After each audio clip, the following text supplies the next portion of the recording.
Nuestro experimento fue desarrollado en la empresa Emelsa. La misma es una empresa especializada en las áreas de fabricación, reparación, mantenimiento y comercialización de transformadores eléctricos. Los transformadores eléctricos tienen como objetivo aumentar o disminuir la tensión en un circuito eléctrico mediante una bobina. En el siguiente experimento, mediante los análisis estadísticos, se buscará mejorar o mantener el rendimiento de los transformadores eléctricos, pudiendo así mejorar la calidad del mismo y dándole a la empresa una reducción de gastos relacionados. Para la realización de este experimento y para buscar mayor validez en nuestras conclusiones, nos guiamos de las pautas generales para diseñar experimentos expuestas en el libro de Diseño y Análisis de Experimentos de Douglas Montgomery. En el presente experimento analizaríamos el comportamiento del aceite dieléctrico al ser mezclado con aceite vegetal. En la actualidad, la empresa utiliza un aceite dieléctrico para la fabricación de los tipos de transformadores Bald Mountain y tipo de poste. Este le genera un gasto de más de $80,000 cada 3 meses, ya que estos tanques de aceite son pedidos al exterior. Esto fue una de las causas por la que decidimos realizar el experimento, ya que pensamos, el aceite podría ser mezclado y no variar su desempeño. Los objetivos específicos de nuestra experimentación serán determinar cuál es el comportamiento del aceite dieléctrico al ser mezclado con otro aceite vegetal, determinar qué concentración de aceite vegetal puede ser utilizada en el aceite sin que cambie su desempeño y, por último, generar una respuesta que permita ser implementada en los aceites de Bald Mountain y tipo de poste. El factor o variable control seleccionado fue la concentración del aceite vegetal que se agregará, esto en porcentaje. La razón por la cual esta fue seleccionada es para seguir las recomendaciones de los encargados de la planta, los cuales nos dijeron que un aceite el cual se podría agregar al aceite dieléctrico es un aceite vegetal, ya gracias a su composición. La variable control con sus niveles serían 10% de aceite vegetal, 15% de aceite vegetal y 20%.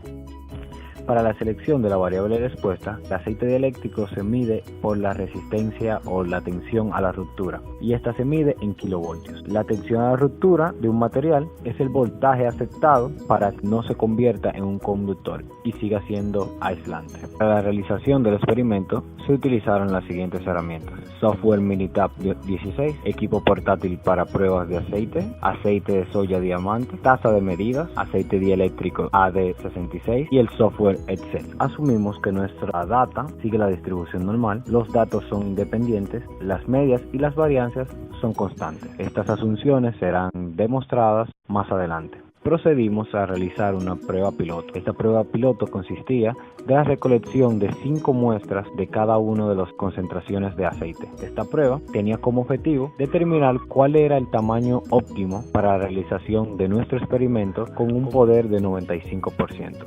Con los datos obtenidos pudimos realizar un análisis de ANOVA. El ANOVA nos dio que controlábamos un 94% con nuestra variable control, pero a su vez, al momento de realizar el análisis de la potencia y el tamaño de muestra que obteníamos, veíamos que teníamos un 70%, lo cual no era óptimo para la realización del experimento. Por eso procedimos a calcular cuál sería nuestro tamaño de muestra óptimo. Nuestro experimento tiene un nivel de criticidad alto. Por esta razón, el equipo se planteó un nivel de confianza del 95% para así poder obtener la validez interna que necesitamos. Con la ayuda del software Minitab y las curvas características correspondientes, pudimos determinar que para obtener una potencia objetivo de 95%, deberíamos utilizar una muestra de 9 réplicas en cada una de las concentraciones. Para la realización del experimento, se buscó recolectar los datos de manera más aleatoria posible. Además, monitoreando que el lote se mantuviera constante del cual se extraía el aceite dieléctrico. Luego de realizar la prueba de ANOVA, pudimos obtener que al variar la concentración del aceite vegetal, estaremos controlando un 96.54% la tensión de ruptura del aceite dieléctrico. El otro 13.46% de la variabilidad se debe a factores que no han sido observados.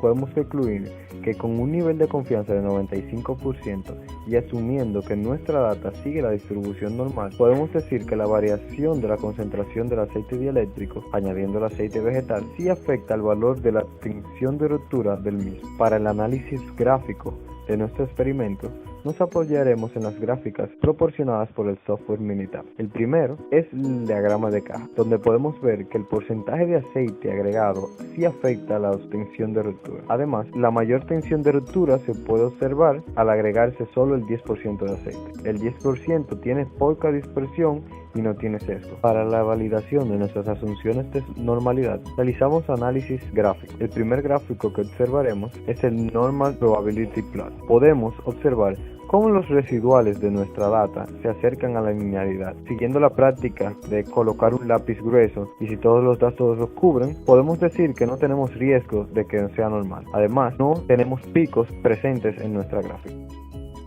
El siguiente gráfico que analizaremos es el versus fit. Como podemos observar, los valores están bien balanceados del lado positivo y negativo. Por otro lado, para verificar la independencia de los datos recolectados, al observar la gráfica residuales versus orden, podemos ver cómo la data puede ser considerada aleatoria, ya que ésta se encuentra a lo loco. Así podemos asegurar que los valores no tienen relación entre sí, comprobando la asunción de independencia. Concluimos que podemos mantener las asunciones de normalidad.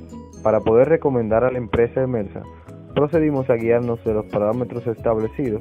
Según las normas utilizadas por Emelsa, nos dice que la tensión de ruptura debe ser mayor que 15 kV. Si esto no se cumple, el aceite no puede ser utilizado sin ser procesado. Sabiendo esto, procedimos a realizar las pruebas TED-Student para probar la hipótesis de que nuestra media sería mayor que el parámetro 15 kV. Mediante la prueba de hipótesis realizada, podemos decir que con un alfa de 0.05 y los resultados obtenidos en la realización de la NOVA, contamos con suficientes datos estadísticos para rechazar la hipótesis nula en la concentración de 10% de aceite vegetal. En el caso del 15% y 20% de aceite vegetal, tuvimos que fallar en rechazar, ya que no se encuentran con los suficientes datos estadísticos para decir que la media será mayor que 15 kV. Al finalizar la realización de nuestro experimento, mediante un análisis de varianza ANOVA con la cantidad de réplicas de 11 para los 3 niveles, obteniendo un número de 33 muestras, además con un nivel de confianza de 95%, y un poder exigido de 95%, tenemos suficientes datos estadísticos para rechazar nuestra hipótesis nula. La variabilidad del porcentaje de aceite añadido al aceite dieléctrico sí influye en la tensión de ruptura. Se recomienda utilizar la concentración de 10% de aceite vegetal como máximo. Estas recomendaciones y conclusiones pueden ser expuestas gracias al análisis de las asunciones del experimento, el cual pudimos determinar que no existe riesgo en perder la normalidad del experimento. Se recomienda realizar las pruebas con las muestras extraídas directamente del tanque, ya que al mover el aceite y almacenarlo en otro envase, se notaron cambios notorios. Además, es de vital importancia la corrida de prueba en este experimento a escala real, ya que las pruebas fueron realizadas a una menor escala.